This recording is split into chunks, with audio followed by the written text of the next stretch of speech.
திருப்பத்தூரில் car shuttle தஞ்சமடைந்த சிறுத்தையை பிடிக்கும் பணியில் வனத்துறையினர் தீவிரமாக ஈடுபட்டுக் கொண்டிருக்கிறார்கள். கூடுதல் விவரங்களை வழங்குவதற்காக செய்தியாளர் சுரேஷ் இணைந்திருக்கிறார். சுரேஷ், கிட்டத்தட்ட 2 மணி நேரத்திற்கு மேலாகிறது சிறுத்தை அந்த பகுதிக்குள் வந்து. தற்போது என்ன நிலவரம்? சிறுத்தையை பிடிக்கும் பணி எந்த வீச்சில் இருக்கிறது? சக்தி, அந்த சிறுத்தை தற்பொழுது வரை அந்த கார் ஷெட்டிலேயே பதுங்கி இருக்கிறது.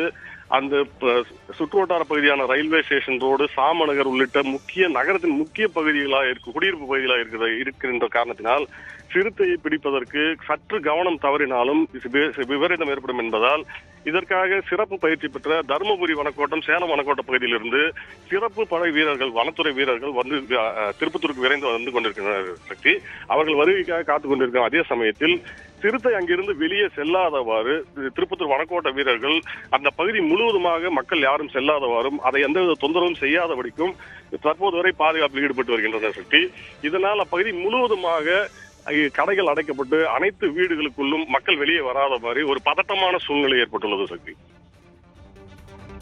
சுரேஷ், சிறுத்தை தாக்கிய ஒரு முதியவர் காயமடைந்தாரே, அவரின் நிலை என்னவாக இருக்கிறது? அவருக்கு தற்போது வரை திருப்பத்தூர் அரசு மருத்துவமனை சிகிச்சை அளித்து வருகின்றனர். அவருக்கு தீவிர சிகிச்சை அளிக்க வேண்டிய அவசியம் தற்போது வரை இல்லை என்பதால் அவரை தொடர்ந்து கண்காணித்து வந்து அவருக்கு சிகிச்சை அளித்து வருகின்றனர். சக்தி, மேற்கொண்டு அவருக்கு தீவிர சிகிச்சை தேவைப்படும் பட்சத்தில் வேலூர் அரசு மருத்துவமனைக்கு கொண்டு செல்லும் திட்டத்தில் இருக்கின்றனர். சக்தி,